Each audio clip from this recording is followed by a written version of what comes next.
আছেন কেমন? মদ খাওয়া ছাড়তে বলেছিলাম, ছেড়েছেন? হ্যাঁ ডাক্তারবাবু, একদম ছেড়ে দিয়েছি। তবে কেউ যদি প্রচুর রিকোয়েস্ট করে তখন একটু খাই। বাহ বাহ, ভেরি গুড। তার সাথে উনি কে? আপনার বন্ধু? না না না না না, বন্ধু না, ওই প্রচুর রিকোয়েস্ট করার জন্য একজন লোক নিয়োগ করেছি। আঙ্কেল, আপনার সাথে একটা কথা ছিল। কি কথা বাবা, বলো। আমি আপনার মেয়েকে ভালোবাসি আর আপনার মেয়েকে বিয়ে করতে চাই। কিন্তু ওর তো এখনো পড়া শেষ হয়নি। ঠিক আছে, তাহলে আমি ঘন্টাখানিক পরে আসছি। হ্যাঁ রে মদনা, তোর হাতের লেখা এত খারাপ কেন রে? তোর নৌকা ভ্রমণ রচনা লিখতে দিলাম, তুই কি লিখেছিস এগুলা? কি করবো স্যার, লেখার সময় নৌকাটা দুলতেছিল। কিরে, তুই নাকি এসি কিনলি?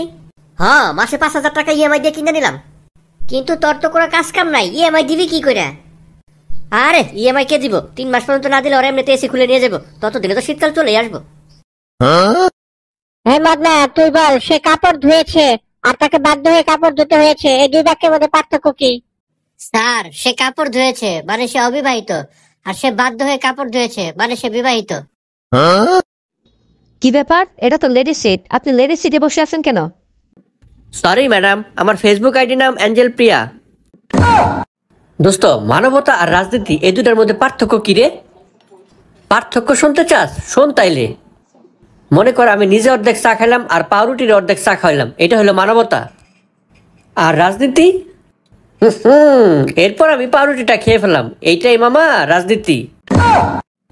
এই মদনা, শুনলাম তুই নাকি ইংরেজিতে খুব ভালো, তাহলে বলতো রিয়া মারা গেছে এর ইংরেজি কি? স্যার, রিয়া মারা গেছে এর ইংরেজি হলো ডায়রিয়া। কি চাচা, 1 মাস আগে তো আপনার কানের চিকিৎসা করলাম, এখন কেমন শুনছেন? খুবই পরিষ্কার বাবা। বাড়ির লোকজন নিশ্চয়ই খুব খুশি। বাড়ির লোক এখনো কিছু জানায় নাই, আমি শুধু চুপচাপ ওদের কথা শুনি। এই পর্যন্ত 5 বার হুইল চেঞ্জ করছি। কিরে, তোর কি হয়েছে? মন খারাপ করে বসে আছিস কেন? সারা রাত ফেসবুকে এক মেয়ের সাথে প্রেম করছি, নাম অচেনা পাখি।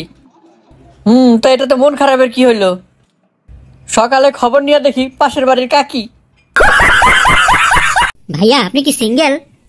হ্যাঁ, বলে কি মেয়েটা, এতদিন পর মনে হয় আমার জীবনে প্রেম এলো। হ্যাঁ হ্যাঁ, আমি সিঙ্গেল। তাহলে তো আপনি একাই বসবেন, এই পাশের চেয়ারটা আমরা নিয়ে যাই, আমাদের আবার একটা চেয়ার কম পড়েছে। হ্যালো, এটা কি পুলিশ স্টেশন? হ্যাঁ, এটা পুলিশ স্টেশন। কি সমস্যা বলুন? মানে স্যার, আমি আমার বিবাহ বার্ষিকীর ডেট ভুলে গেছি। বলেন কি? আপনি যেখানে আছেন সেখানে থাকুন, আমরা অ্যাম্বুলেন্স পাঠাচ্ছি, সাথে সেনাবাহিনীও যাচ্ছে আপনাকে উদ্ধার করতে। স্যার, আপনার বিল হয়েছে 1200 টাকা। আপনার মনে আছে, ঠিক 1 বছর আগে আপনার হোটেলে খেয়ে পকেটে হাত দিয়ে দেখি টাকা নাই, তখন আপনি আমাকে লাথি মেরে বের করে দিয়েছিলেন। জি স্যার, মনে আছে। সেদিনের ঘটনার জন্য আমি লজ্জিত স্যার, এই ঘটনা আর হবে না। না না, ঠিক আছে, আমি কিছু মনে করিনি। আসলে আজকেও আপনাকে একটু কষ্ট করে সেই কাজটা আবার করতে হবে।